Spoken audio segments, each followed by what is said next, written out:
Hi everybody, it's Az here from HeelvsBabyface. Now some of you are fully aware that I am complete and utterly in love with Final Fantasy XIV.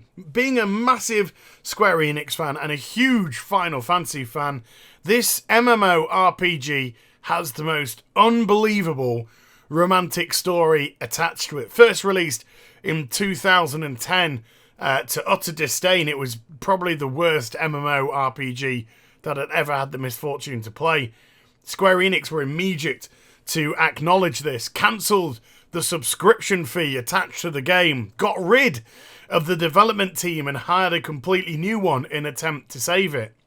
That team said, we can't, not with what we've got. If you want us to save the game, we're going to have to rebuild it from scratch.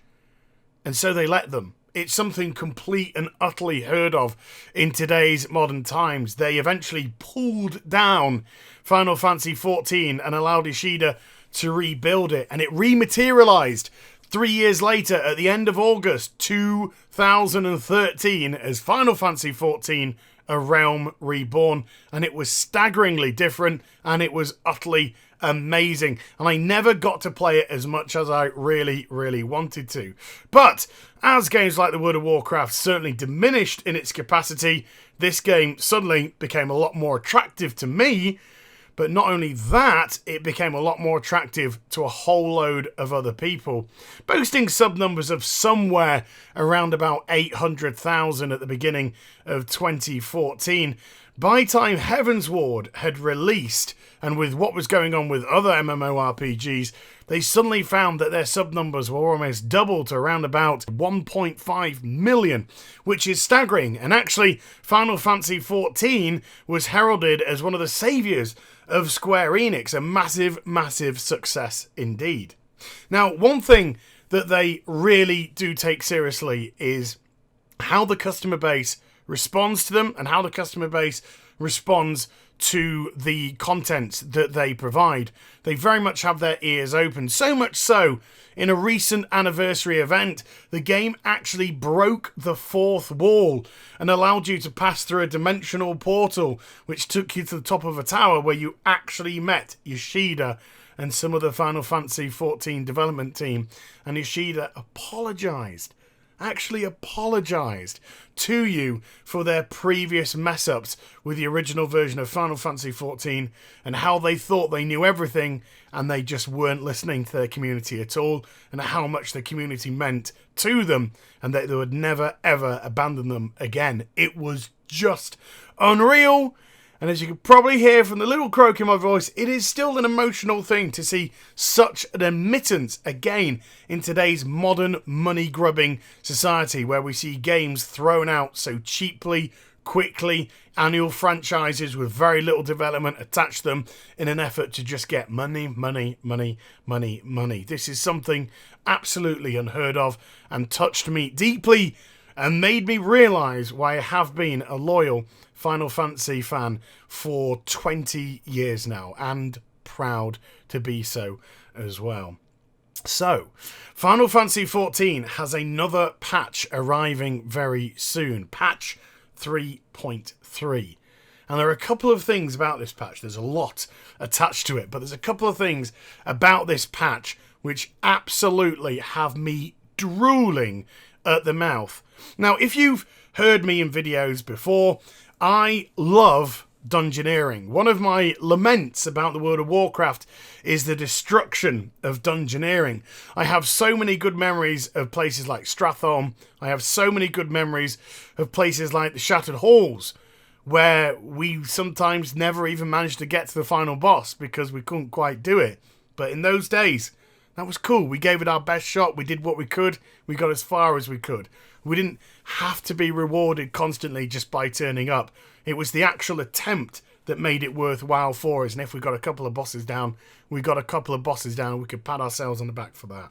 So dungeoneering means a whole lot to me. And Final Fantasy XIV, A Realm Reborn had an unbelievable amount of them. And not only that, when you hit top level and you actually did the hard versions of these dungeons, it wasn't just exactly the same as the previous version with a tweak to the numbers, health up, damage up, etc. No, same area, but a new map.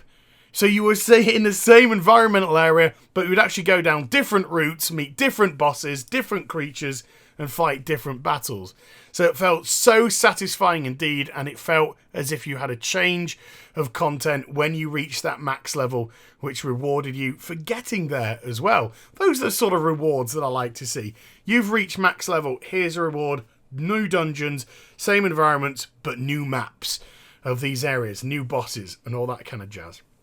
So, I can't even count how many there were that many. And then Heaven's Ward came along, there were a few more. Patch 3.1 came along, added a couple more. Patch 3.2 came along, added a couple more. And then patch 3.3's come along, and yes, they're adding a couple more to this, another brand new dungeon, and another hard mode dungeon, and a couple more.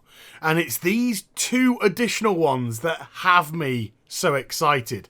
Now, way back in January 2014, I made a video about how to become a treasure hunter in Final Fantasy XIV. It's attached to mining. When you mine a node, there's a chance that you'll find a treasure map. You then use the treasure map and it'll put an X on a specific place on one of the zones. You go to that zone, you try and locate where the X is using it against the map, and then if you're in the correct spot, you'll be able to dig for a treasure chest. Open the treasure chest, a bunch of mobs will try and stop you from doing so. Kill all them, and then loot it, get your reward. This carried on into Heaven's Ward with various levels of the treasure chest. Some you could solo, some were easy, and some required a group to do. Now, coming in patch 3.3, there's this place called the Aquapolis. The Aquapolis. I think it's a play on the Acropolis, but the Aquapolis in water maybe. Anyway, when you find a time-worn dragon skin map, that's the top map, there is a chance to spawn a portal which will take you to a dungeon entrance. A dungeon where up to 8 players can go inside.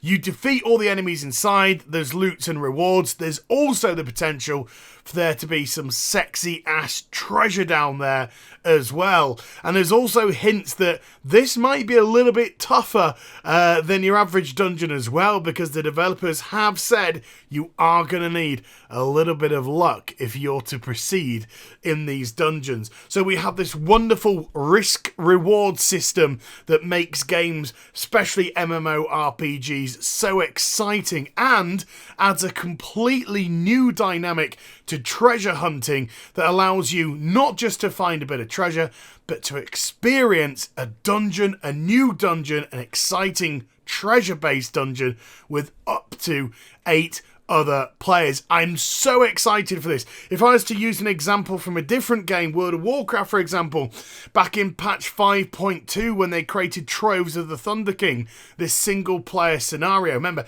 if it's single player and it's instance based, it's essentially a dungeon. And it was one of the things that they got absolutely perfectly right. There were mobs, there were traps, there were treasures everywhere, loot, money, gold, gear, reputation tokens, yada yada yada, lots of different things. If it's even half as kind of good as something along those lines, and knowing Final Fantasy, it's going to be quite elaborate as well, then you're in for an amazing experience. So this is not just a game changer when it comes to exploration because of using the mining nodes to try and find the maps, but this is game changing in just turning dungeons into something more than an instance area to fight. It's actually giving them a specific dynamic.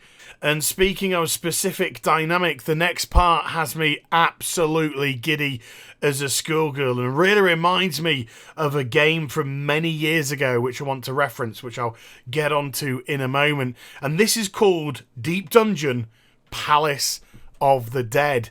Now, before I go into exactly what this entails, I'm going to reference that game. And that game is Phantasy Star Online from way back when. I think the year 2000, 2001 is when it first came out. And in that game, which was a lobby-based system where you could team up with up to 4 players, but do bear in mind, in dungeons in Final Fantasy XIV, they are 4-person, tank, healer, 2 DPS. You would actually do something called challenge mode. And the challenge mode was when you did a specific piece of content, the challenge content, and you started off at level 1 with no gear, just very, very basic gear. And you'd have to fight your way through predetermined zones, levels, and you'd kill the creatures, open up the chests on the ground and all that kind of stuff, and hopefully find gear and get yourself stronger and stronger. And then if you made it to the end within a certain time frame, then you'll get yourself a specific title. And then you could go deeper and deeper and deeper and deeper and further in. And the title will reference how far you've actually got. This sort of works in a similar dynamic. And I absolutely adored the challenge mode in Phantasy Star Online, and I actually got the top level. It was something I really strived to achieve, because in the deep dungeon Palace of the Dead, you will either do this solo if you want a challenge on your own, or with a group of 4 people, and you all start at level 1. And you have to fight your way through the dungeon, finding gear, getting it equipped to yourselves, getting stronger, hopefully finding power boosts, which are also contained in the dungeon that allow you to do it. And you go through this dungeon level by level by level. There will be random bosses on certain levels, and there'll also be save points at certain levels as well. So if you are killed, if you are knocked out, then you will go back to those save points which you had found. But if you haven't found any, then you'd go back to the beginning.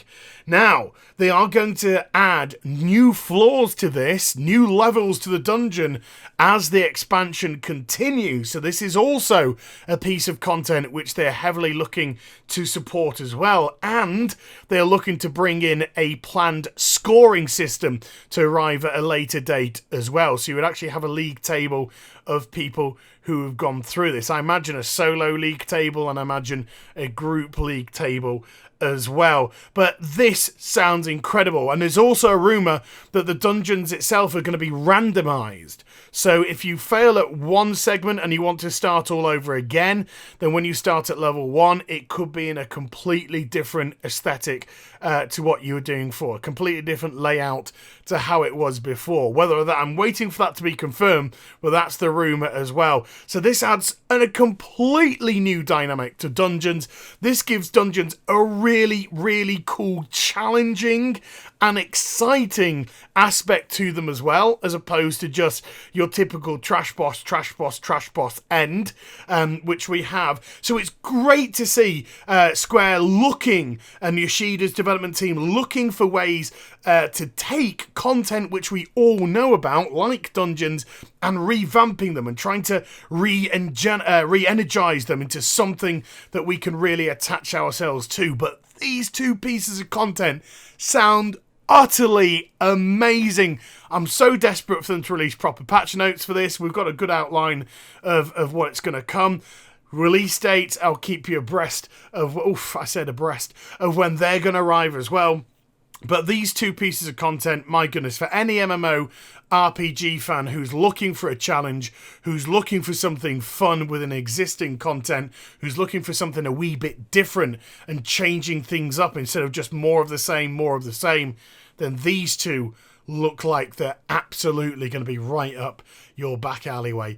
So let me know what you think about the Deep Dungeon Palace of the Dead, and also the Aquapolis Treasure Dungeon in the comments section down below. And I hope you enjoyed the vid. If you did, do give it a thumbs up, and also subscribe to my channel. Follow me on social media and Twitch for live streaming. Links, they're in the description down below. And I'll be back with some more stuff very soon. You take care, everybody.